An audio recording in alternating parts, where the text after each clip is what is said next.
여러분 이어령 박사님 잘 아실 겁니다. 작년에 소천을 하셨는데 이분이 이제 무신론자였다가 기독교인이 된 것으로 잘 알려져 있습니다. 여러분 중에도 구분에 져서 지성과 영성이라는 책들을 그 외에도 많이 좀 읽어보셨을 것이다 그렇게 생각이 듭니다. 과거 서초동의 사랑의 교회에서 한국교회 미래 전략 수립을 위한 포럼이 있었는데 이 포럼에서 이어령 박사님이 미래 교회 어떻게 살아남을 수 있을 것인가라는 그런 주제로 발언을 한 적이 있습니다. 거기서 그분은 오늘날 과학이 급속도로 발전하고 있는 제4차 산업혁명 시대는 인류가 한 번도 경험해 보지 못한 새로운 문명이며 교회 전체가 이것을 대비해야 된다라고 강조를 했습니다. 인간보다 더 똑똑하고 인간이 예측할 수 없는 것들을 예측해내는 빅데이터나 인공지능이 등장을 했고, 그런 세상에서 사람들은 신의 필요성에 대해 의문을 갖기 시작할 것이지만, 그러나 첨단 과학의 시대에도 예수 그리스도는 여전히 길이요 진리요 생명이다 그렇게 강조를 했습니다.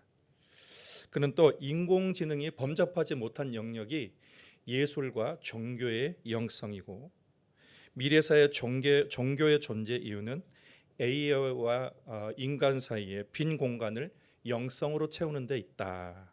그러면서 교회가 올바른 영성으로 사람들의 공허한 마음을 채워줘야 한다라고 주장을 했습니다. 이 말에 많은 공감을 했습니다. 사람들은 과학과 종교의 관계에 대해서 질문을 합니다. 과학의 발달은 종교의 종말을 선언하는가? 과학이 발달할수록 기독교의 소멸은 앞당겨지는가? 그렇지 않다라는 것입니다.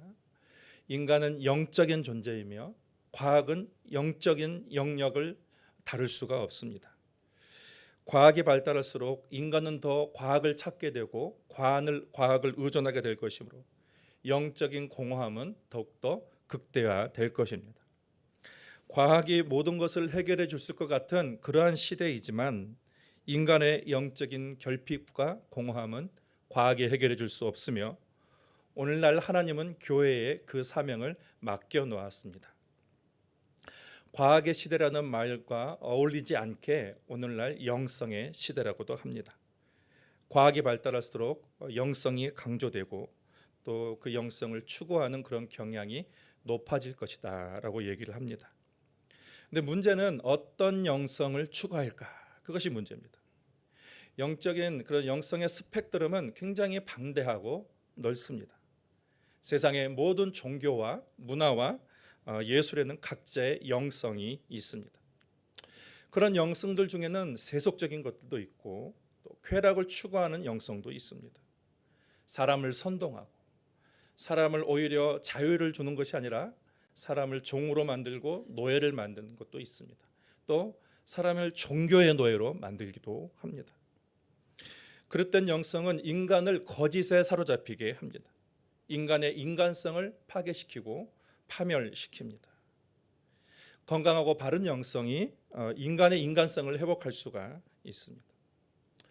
오늘 본문은 예수님께서 금식에 관하여서 하신 말씀입니다. 사람들과 예수님과의 그 금식의 논쟁에서 우리는 우리가 추구해야 될 올바른 영성이 무엇인지 말씀을 나누고자 합니다. 먼저 바른 영성은 관계를 추구합니다. 앞선 말씀은 예수님께서 세리들과 죄인들과 레위의 집, 그러니까 세리 레위의 집에 초대를 받아서 식사를 나누는 장면입니다. 잔치집 분위기예요. 잔치가 벌어졌습니다. 그런데 이 잔치집 분위기와 전혀 어울리지 않는 사람들이 그 중에 있었습니다. 그러니까 분위기에 맞지 않는 행동을 하는 거죠. 바리새인들입니다. 세리와 죄인들과 대화 나누는 것보다도 치욕으로 여기는 그런 사람들. 예수님의 태도와 행동이 낯설고 불편하기만 합니다. 그들은 예수님에 대해서 여러 가지 의문을 가지고 있습니다. 그래서 예수님이 어떤 분인지 더 잘 알아야 됩니다. 예수님에 대해서 잘 알아야 거기에 맞게 대응을 할 수가 있습니다. 그래서 사람들은 예수님께 금식의 논쟁을 가지고 와서 예수님께 묻습니다. 18절을 읽어드리겠습니다. 요한과 제자들과 바리새인들이 금식하고 있는지라. 사람들이 예수께 와서 말하되 요한의 제자들과 바리새인의 제자들은 금식하는데 어찌하여 당신의 제자들은 금식하지 아니하나이까. 유대인들에게는 금식이라는 규정이 있습니다. 근데 그 금식이라는 규정이 고정되어 있지 아니하고 시대가 지날수록 변화를 가져왔습니다. 이스라엘 초기 시대에는 금식하는 날이 대속제일 딱 1년에 하루였습니다. 그리고 이스라엘이 멸망하고 바벨론 후에 포로로 다녀온 다음에는 1년에 4번을 금식을 했습니다. 그리고 예수님 당시의 사람들은 일주일에 2번, 월요일과 목요일에 금식을 했습니다. 예수님 당시에 예수님도 바리새인도 세례 요한도 금식을 했습니다. 그러니까 금식은 하나님과의 관계에 있어서 매우 중요한 신앙적인 실천입니다. 금식이라는 것은 밥을 금하고 또 음식을 먹지 않는 것입니다. 그러니까 왜 밥을 먹지 않고 또 금식을 합니까? 금식 안에는 인간의 욕망을 절제하고 하나님을 더 가까이 한다라는 그런 의미가 있습니다. 먹는 것은 인간의 가장 기본적인 욕구이죠. 그러니까 하나님께서 인간에게 기본적인 욕구를 주셨는데, 근데 인간이 죄 때문에 그 욕구가 과하게 되어서 세속을 추구하는 잘못된 욕망으로 변질이 되었습니다. 그런 그릇된 욕망들이 하나님 앞에 나아가는 데에 장애가 되는 것이죠. 그래서 하나님께 더 깊게 나아가기 위해서 그동안 붙들고 또 맺고 있었던 세상과의 관계를 끊는 것입니다. 그리고 하나님께 집중하는 것이죠. 그것이 금식의 의미입니다. 그런데 오해하지 말아야 할 것이 있습니다. 우리가 금식할 때에 금식 자체가 또 밥을 굶는 그 자체가 우리를 하나님께로 인도하는 것은 아니라는 사실입니다. 그 행위 자체가 아니고 그것을 통해서 세상 생각을 다 내려놓고 욕심을 다 내려놓고 하나님을 집중하는 데에 하나님께 그것이 의미가 있는 것이죠. 그래서 온전하게 제대로 금식을 하게 되면 이전에 세상에 추구했던 것들을 내려놓게 되고, 그리고 이전에 깨닫지 못했던 하나님의 음성과 뜻을 깨달을 수 있게 되는 것입니다. 자신이 잘못 살았고 또 헛된 것을 추구했다는 것을 알게 되고, 그리고 하나님과의 관계가 회복이 되며 그 마음의 죄와 어두움이 사라지는 것들을 경험할 수 있게 됩니다. 그러니까 금식의 목적은 금식 자체에 있는 것이 아니라 세상의 욕망과 즐거움을 끊고 하나님과의 관계를 올바르게 회복하는 데에 있는 것입니다. 금식을 통해서 내가 붙들고 있던 욕심과 욕망을 내려놓다 보면 더 좋은, 더 신령한 하나님께서만 주실 수 있는 그런 영적인 풍성한 은혜와 기쁨을 누릴 수 있게 되는 것입니다. 굳이 금식이 아니더라도 성경이 오늘 우리에게 요구하고 있는 신앙적인 실천들은 그것을 지키는 자체의 목적이 있는 것이 아니라 그것을 통해서 하나님을 만나는 데에 목적이 있습니다. 우리가 이것을 분명하게 해야 되는 것이죠. 우리가 매주 예배를 드립니다. 매일 기도를 합니다. 그리고 구제와 금식을 합니다. 이러한 신앙적인 실천 요소들을 영성적인 실천이라고도 합니다. 그런데 이러한 궁극적인 목적들은 내가 붙들고 있었던 세상의 욕망들을 내려놓고 하나님께 더 집중하여서 하나님을 만나는 것에 진정한 목적이 있습니다. 그래서 여러분 꼭 기억하시길 바랍니다. 우리가 행하는 모든 신앙들은 그 초점이 하나님과의 관계에 두어야 된다는 것입니다. 피상적인 관계가 아니에요. 인격과 인격의 만남입니다. 세상에서는 경험할 수 없는 살아계신 하나님과 인간 간의 그 만남이라고 할 수가 있습니다. 그래서 우리가 하는 모든 신앙적인 실천들은 거기에 초점에 맞춰져 있는 거예요. 하나님이 우리에게 많은 것을 명령을 하셨어요. 의식들을 명령하시고 그리고 많은 규정들을 주셨습니다. 하나님이 우리에게 그 규정들을 주신 이유는 우리가 하나님을 잊어버리지 않게 하기 위해서 하나님께서 계속해서 의식과 그런 규정들을 주는 거예요. 너희는 하나님의 세상에 매몰돼서 하나님을 잊어버리지 말고 끊임없이 이런 것을 지킴으로 하나님을 찾고 찾으면 너희가 나를 만날 것이다. 하나님이 약속하셨습니다. 그러니까 우리가 하나님을 만나기 원하는 것보다도 하나님이 우리를 만나기를 하나님께서 더 원하신다는 것입니다. 그래서 하나님은 살아계신 하나님이시고 우리가 하나님을 찾을 때에 하나님이 우리 안에 거하시고 우리는 하나님의 안에 거하게 되면서 그 안에서 풍성한 은혜의 나눔, 사랑의 나눔이 있게 되는 것이죠. 교회에 나갔다가 신앙생활을 지속하지 못하고 교회를 떠나는 분들이 계십니다. 신앙생활에 의식과 법 그런 것만 행하다가 하나님과의 관계가 형성되지 않았기 때문입니다. 처음에는 사람들을 만나고 뭔가 새로운 패턴을 살아가는 것이 신기하고 또 재밌습니다. 그것이 교회가 나올 동기가 되지만, 그렇지만 하나님과의 인격적인 관계, 그 만남이 형성되지 않으면 교회를 그렇게 오랫동안 다닐 동기가 사라지는 거죠. 이유가 사라지는 것입니다. 그래서 우리가 신앙의 실천을 통해서 우리가 추구하는 영성은 하나님과의 관계입니다. 여러분, 하나님은 약속하셨습니다. 너희의 모임의 자리에 내가 함께 할 것이다. 하나님을 찾고 간절히 찾는 자에게 내가 만나줄 것이다. 여러분, 하나님은 약속을 이루시는 분이시고 우리의 예배 현장 가운데 하나님은 함께 계신 줄 믿습니다. 우리가 간절히 하나님을 사모할 때에 하나님은 우리를 찾아오십니다. 그리고 여러분을 만나 주십니다. 하나님은 문자 속의 하나님이 아니라 살아계신 그 하나님이십니다. 그 하나님이 오늘 우리의 심령 가운데 찾아오시게 되는 것이죠. 바른 영성은 사랑을 추구하게 됩니다. 예수님 당시 사람들은 의식과 종교적인 의식과 법을 강조했습니다. 그래서 금식을 하고 구제를 하고 또 정기적으로 기도를 했습니다. 얼마나 그런 것들을 철저하게 잘 지켰는지 몰라요. 그렇다면 그들이 예수님께 칭찬을 드려야 되잖아요. 그런데 예수님은 그들을 칭찬하지 않으셨습니다. 그들은 종교적인 규정들을 잘 지키고 행했으나 그 자체로 만족해버린 거예요. 오늘은 이걸 했으니까 됐다. 오늘은 저걸 했으니까 그냥 됐다. 나는 이제 숙제를 해결했다는 것입니다. 예수님은 그들에게 외식하는 자들이다라고 했습니다. 자신의 종교성을 사람들에게 드러내는 것을 좋아했습니다. 신앙적인 실천들을 자기와 죄인들을 그렇게 구분하는 수단으로 이용을 했어요. 그것을 지키고 행하는 자신들은 의롭고 그것을 무시하고 지키지 않은 자들은 죄인이라면서 배척하고 무시했습니다. 여러분, 우리가 신앙의 규례들은 그 목적은 하나님과의 관계를 추구한다고 했습니다. 그러면 하나님과의 관계를 추구하면 그것으로 끝나는 것은 아니에요. 우리가 하나님과의 관계를 형성하게 되면, 그래서 우리가 하나님을 만나게 되면 하나님의 사랑이 우리 가운데 부어지게 되는 것입니다. 그래서 하나님을 가까이 하면 가까이 할수록 우리가 하나님과의 관계가 더욱더 친밀해지고, 하나님과 친밀하면 친밀해질수록 우리는 하나님의 사랑 안에 거하게 되는 거예요. 하나님이 어떻게 나를 사랑하셨는지, 하나님이 어떻게 나를 용서하셨는지, 그래서 우리가 하나님을 만날 때 그 사랑을 마음껏 누리며 그 사랑 안을 받아들이는 거예요.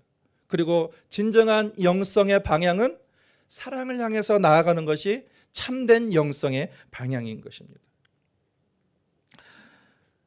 사람들은 기독교가 사랑의 종교라고 하는데 사랑이 없다라고 얘기합니다. 입만 살아 있고 그리고 마음과 행동은 죽어 있다고 합니다. 여러분, 동의하십니까?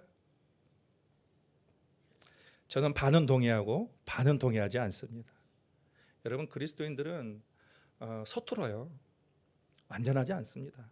마음이 서툴고 그리고 실수도 할 수 있습니다. 부족함이 많습니다. 그렇지만 그 사랑이 서툴고 부족하다고 해서 그 사람이 믿음이 없는 것은 아닙니다. 정말로 믿음이 있는 사람이라고 하면 사랑해야 한다는 말씀을 듣고 미워하는 사람도 사랑해야 되고, 그리고 용서하기 싫어하는 사람도 용서해야 된다는 그런 부담감이 있어요. 그런 마음에 책임감이 있습니다. 여러분, 저는 그런 마음의 부담감만 가지고 있어도 성령이 그 안에 계신다고 저는 확신합니다. 성령이 없으면요, 부담도 없어요. 그 마음에 예수가 없으면 사랑해야 된다, 용서해야 된다는 부담조차도 가지지 않습니다. 근데 성령께서 우리 마음에 그런 부담감을 주시는 거죠. 그러나 우리는 부담에서 끝나지 말고 자발적이고 능동적으로 사랑하는 데까지 나아가야 되는 것입니다. 사람들이 그렇게 많은 예배를 드리고 그렇게 열정적으로 기도를 하고 그리고 말씀을 가까이 해도 왜 사랑이 부족할까요? 이유는 잘못된 영성을 추구하기 때문입니다. 아무리 많은 종교적인 실천을 하더라도 목적이 잘못되면 인간의 유익을 위해서 주어지는 것이 오히려 인간을 해하게 되는 것입니다. 그러니까 우리가 많은 종교적인 행위들, 우리가 많은 것들, 많은 그런 행하는 것들, 실천하는 것들이 우리에게 유익을 주는 것이 아니라 오히려 그 사람에게 해가 될 수 있다는 것입니다. 방해가 될 수 있다는 것입니다. 무엇 때문에? 목적이 잘못되는 것이죠. 바리새인들은 누구보다 종교적인 실천을 많이 했으나 그것이 그들에게 유익이 되지 않았습니다. 목적이 잘못된 것이죠. 자신들을 드러내고 죄인과 의인을 구분하고 그들을 미화하고 저주하고 배척했습니다. 여러분, 이렇게 잘못된 목적을 가지게 되면 하나님을 오해하게 돼요. 하나님을 오해하게 되고 그리고 다른 사람도 하나님을 오해하고 멀리하게 만들 수가 있는 것이죠. 이게 잘못된 영성을 추구하면 그렇게 되는 것입니다. 근데 여러분, 하나님은 죄인이라고 해서 지옥에 떨어지기를 원하지 않습니다. 자식이 실수하면 그 실수를 고쳐줘야죠. 그것이 아버지죠.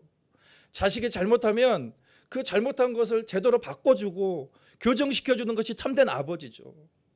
자식이 구렁텅이에 빠져서 나오지 못하면 어떻게 됩니까? 내 목숨을 버려서라도 그 자식을 구렁텅이에서 건져내는 것이 아버지의 역할 아닙니까? 여러분, 예수님이 그렇습니다. 사람들은 죄인들을 배척했지만 예수님은 죄인을 배척하지 아니하고 오히려 그들을 위해서 십자가에 달려 돌아가시고 자신의 목숨을 버리면서 그들을 죄에서 건지시기를 주님께서 원하시는 것입니다. 사랑을 주시고 바른 인간성을 회복하게 하시는 분이십니다. 여러분, 바른 영성은 사랑을 추구하는 것이죠. 하나님은 사랑이십니다. 우리가 하나님을 친밀할수록 우리는 하나님의 사랑을 누리는 것이죠. 그래서 우리가 하나님을 가까이 할수록 우리는 하나님의 사랑을 배우게 되는 거죠. 하나님이 어떻게 나를 용서하셨는가? 하나님이 어떻게 내게 관심을 가지셨는가? 어떻게 하나님께서 나를 구원하셨는가? 사랑하셨는가? 여러분, 우리가 바른 영성이라면 하나님과 바른 관계를 추구하게 되면 계속해서 하나님의 사랑을 묵상하게 되는 거예요. 그리고 그 사랑을 향해서 우리도 세상을 향해 나아가는 것, 그것이 바른 영성의 추구라고 할 수가 있습니다. 여러분, 기억하시길 바랍니다. 우리가 신앙을 생활의 방향은 사랑입니다. 먼저 하나님을 사랑을 배우는 자가 진실되게 사랑할 수가 있습니다. 그러므로 여러분, 세상에 나아가기 전에, 여러분 다른 사람을 만나기 전에 우리에게 필요한 건 뭐예요? 하나님의 사랑을 배우는 것입니다. 사람들이 왜 나가서 실수하고 예수 믿는 사람들이 왜 나가서 사랑하지 못할까요? 하나님 앞에 머물지 않기 때문에 그래요. 하나님에게 머물면 하나님의 사랑이 우리 가운데 반드시 부어지게 돼 있습니다. 우리가 생각하지 못하던 그런 하나님의 용서와 그 자비와 그 도우심과 그 지혜와 그것을 우리가 배우게 되는 거예요. 그러므로 하나님께서 우리에게 말씀하시는 거예요. 내가 세상에 나가서 사람들 만나기 전까지는 나의 사랑 안에 머물러라. 내게 사랑을 배우라. 주님이 말씀하시는 것입니다. 여러분, 하나님을 집중하시길 바랍니다. 하나님 집중하면요, 하나님 여러분에게 사랑을 주십니다. 그러면 그 사랑을 받은 사람만이 나가서 사랑을 할 수가 있게 되는 거예요. 마지막으로 바른 영성은 자유를 추구합니다. 여러분, 기독교는 금욕주의가 아니에요. 금욕주의를 아니에요. 금식은 금욕하는 거예요. 나의 욕망을 절제하는 것입니다. 이것이 필요합니다. 그런데 궁극적인 목적은 하나님으로부터 우리가 회복되는 것입니다. 하나님과의 관계가 회복되며 우리의 참된 인간됨이 회복되는 것이 목적인 것입니다. 예수님이 오신 목적은 우리를 자유하기 위해서 오셨습니다. 죄로부터 자유하고 율법으로부터 자유하고 사단으로부터 자유하고 모든 묶임과 매임으로부터 자유하기 위해서 예수께서는 오셨습니다. 예수님께서 공생애를 시작하기 전에 제일 먼저 예수님은 금식을 40일 동안 하셨습니다. 금식하시자 예수님께서 성령으로 충만해지셨습니다. 그 성령으로 충만해진 그 능력으로 예수께서는 마귀의 유혹과 공격을 물리치셨습니다. 그리고 사람들에 나아가서 사람들에게 하나님의 나라를 선포하며 병든 자를 고치고 또 그들을 모든 매인 것에서 귀신을 쫓아내는 그런 역할을 하셨습니다. 금식을 통해서 그런 여러 가지 의식들을 통해서 하나님을 만나고 하나님의 사랑을 또 만난 이후로 사람의 모든 묶임으로부터 그들을 자유롭게 한 것이 예수님의 사역이라는 것입니다. 그래서 우리는 이러한 우리의 실천들을 통해서 우리에게 주어지는 그 능력을 통해서 우리는 뭘 해야 되는가? 자유함을 누리는 것이고 다른 사람에게 자유를 선언하는 것입니다. 우리 이사야 56장 8절 말씀을 같이 읽겠습니다. 나의 기뻐하는 금식은 흉악의 결박을 풀어주며 멍에의 줄을 끌어주며 압제당하는 자를 자유하게 하며 모든 멍에를 꺾는 것이 아니겠느냐. 참된 금식의 결과는 자유입니다. 우리는 죄 가운데 있기 때문에 우리의 금식을 통해서 우리의 절제를 통해서 우리의 낮아짐과 깨어짐이 필요합니다. 그러나 그 결과가 올바르다면 하나님의 사랑이 그 사랑 가운데 부어지고 그 사랑 안에서 참된 자유를 누릴 수가 있게 되는 것입니다. 바리새인들은 금식 자체를 온전한 경건으로 보았습니다. 그런데 온전한 경건의 결과는 자유입니다. 해방입니다. 그래서 우리는 어떤 영성적인 삶의 실천을 통해서 자유를 누리게 돼야 되는 것입니다. 우리 한번 고린도후서 3장 17절 말씀을 또 한번 읽겠습니다. 주는 영이시니 주의 영이 계시는 곳에는 자유가 있느니라. 할렐루야. 하나님의 영이 우리와 함께 계시면, 하나님의 성령이 우리와 함께 계시면 그 사랑이 우리 가운데 부어지고 그 사랑으로 말미암아 우리에게 자유함이 있게 된다는 것입니다. 그 자유함이라는 것은 죄로부터의 자유함이에요. 그리고 마귀의 모든 유혹과 그런 결박으로부터의 자유함을 누리게 된다는 것입니다. 여러분, 하나님을 만나면 우리를 어렵게 하는 것이 아니에요. 우리를 힘들게 하는 것이 아닙니다. 하나님을 만나면 이것도 하지 말아야 되고 저것도 하지 말아야 되고 이렇게 억지로 하는 것이 아니라 하나님의 사랑이 우리 마음 가운데 부어지면 그 하나님의 자원하는 심령이 우리 마음을 지배하게 되고, 그리고 그것이 하나님의 그 성령이 우리의 마음을 충동하게 되면서 우리로 하여금 자연적으로 죄를 버리게 하고 하나님의 거룩한 법을 따르도록 하나님께서 우리를 인도하신다는 것입니다. 인생에 문제가 많고 세상에 많은 그런 걱정거리가 많아도 하나님이 우리 가운데 들어오시면 모든 두려움도 모든 걱정도 떠나가게 되고 그 사람의 감사와 기쁨이 넘쳐나게 되는 것입니다. 여러분, 신앙은 내가 억지로 하는 것이 아니에요. 억지로 끌려가면서 의무적으로 하는 것이 아닙니다. 신앙은 내 안에 계신 예수 그리스도와 함께 기쁨으로 나아가는 거예요. 예수님은 세상에서 우리 가운데 오셔서 나의 사랑하는 자야, 나와 함께 가자. 내가 너와 함께 할 것이다. 내 손을 잡고 함께 가자. 그리고 예수님께서는 하나님의 법을 우리의 심령 가운데 심어주셔서 우리로 하여금 자발적으로 거룩함과 깨끗한 길로 나아가게 하신다는 것입니다. 여러분, 세상 사람들은 하나님 없이 자유를 추구합니다. 근데 욕망을 따라가는 삶은 자유가 아니라 파멸입니다. 욕심이 잉태한 즉 죄를 낳고 죄가 장성한 즉 사망을 낳는다고 했습니다. 우리가 욕망을 그것을 자유라고 하면 그 결과는 죽음입니다. 그것은 자유가 아닙니다. 하나님의 사랑이 있어야 참된 거룩함과 깨끗함 속에서 자유함을 누릴 수가 있게 되는 것입니다. 그래서 하나님이 주신 자유는 사랑 안에서의 자유입니다.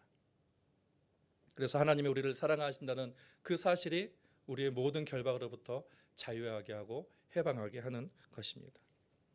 여러분, 기독교의 영성은 자유의 영성이에요. 하나님이 사람을 만드셨을 때 자유로운 존재로 만드셨습니다. 자유의지를 주셨습니다. 그런데 인간의 죄가 그 자유를 잘못 사용하게 만든 거죠. 정욕으로 사용하게 만든 것입니다. 그런데 예수 그리스도께서 오셔서 다시 주의 영으로 우리 가운데 오신 거죠. 그래서 예수 그리스도, 우리는 다시 한번 우리 안에 바른 인간성을 회복시켜서 참된 자유인으로 주님은 살게 하시는 것입니다. 자, 여러분 보시길 바랍니다. 지금 무슨 자리예요? 축제의 자리죠. 축제의 자리. 모두가 함께, 죄인도 없어요. 사람들은 죄인이라고 모이려 했는데 예수님은 죄인도 없습니다. 내가 너희를 고치게 왔다. 내가 너희를 구원하기 위했다.